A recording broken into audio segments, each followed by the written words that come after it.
Welcome to the Imperium Forex daily video. Before we begin, it should be noted that any advice is of a general nature only and that your personal circumstances have not been taken into consideration. Hello everyone, my name is Rob Clayton and thank you very much for joining me.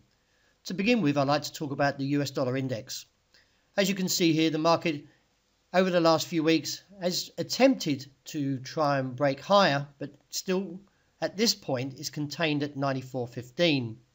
With the momentum still lacking to the bull side, still looks towards a potential base coming in initially at 92.30 and below that firmer base at 91.70.85, which is seen crucial. With the risk events into this week coming from the central banks out of Jackson Hole could actually give a bit of momentum to the US dollar, but we need to clear 94.15 to get the next target up towards 95.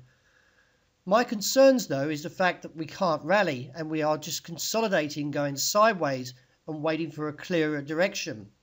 Although the MACD is holding to a slight bullish stance since the market rallied from the non-farm payrolls and broke above this downtrend, we've just coasted sideways and still waiting for further indication to a bull move.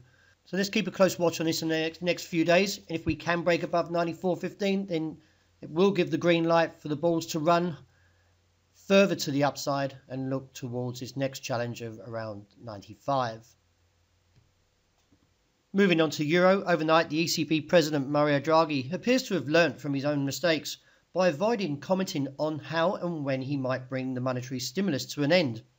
The euro has risen approximately 12% against the US dollar so far this year, mainly on expectations of an ending to the QE. Also overnight, Mario Draghi gives hardly anything away on policy paths ahead of the Jackson Hole. So later today and also tomorrow we have the central bankers along with Mario Draghi and Janet Yellen. So this may put a bit of risk towards the euro, but at the moment confined in a range of 117.65 to 118.5 to 60.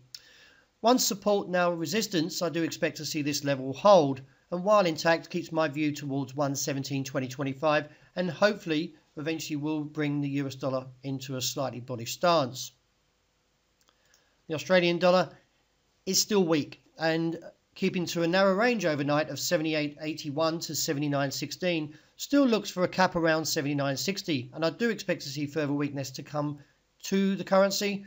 Now a break beneath 78.70 would give further scope to the downside and bring in a target of 78.30, which may hold temporarily as a short-term base. Overnight the dollar-yen outlook broke down slightly, purely for the fact is that President Donald Trump again warned that he may terminate the NAFTA, which is the North American Free Trade Agreement, at some point. He made the comments as a rally of supporters in Phoenix after initial talks with Mexico and Canada over the weekend failed to resolve differences. However, still playing from a strategy to buy on dips, I still hold the dollar-yen to a potential bullish rally. The reason behind that fact is that immediate support is at 108.80.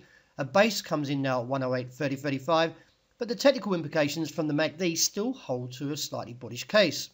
The immediate resistance comes in now at 109.65 as minor, and if we can get a clearance off that level, then this would give further scope to the upside to 110.15 and maybe up towards 111 figure 15, which is where this cap holds.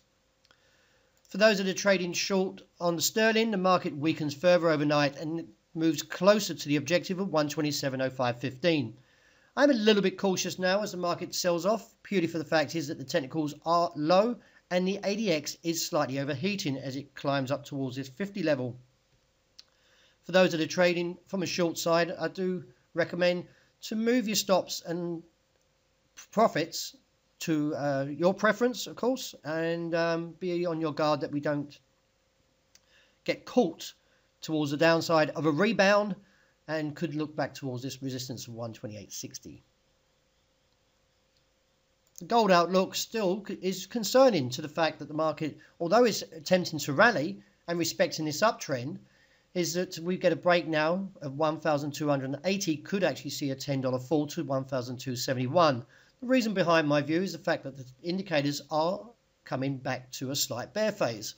So we do get a break today of 80, then this could actually trigger a further move down. Resistance on the day comes in around 91 minor and towards 1,295 to 1,302 as a cap. But do be on your guard in case we do get a break of 1,302, as this would trigger further rally up towards a potential target of around 1,340. So yes, that is quite a significant move. So do be on your guard in case we do get a break above that top side.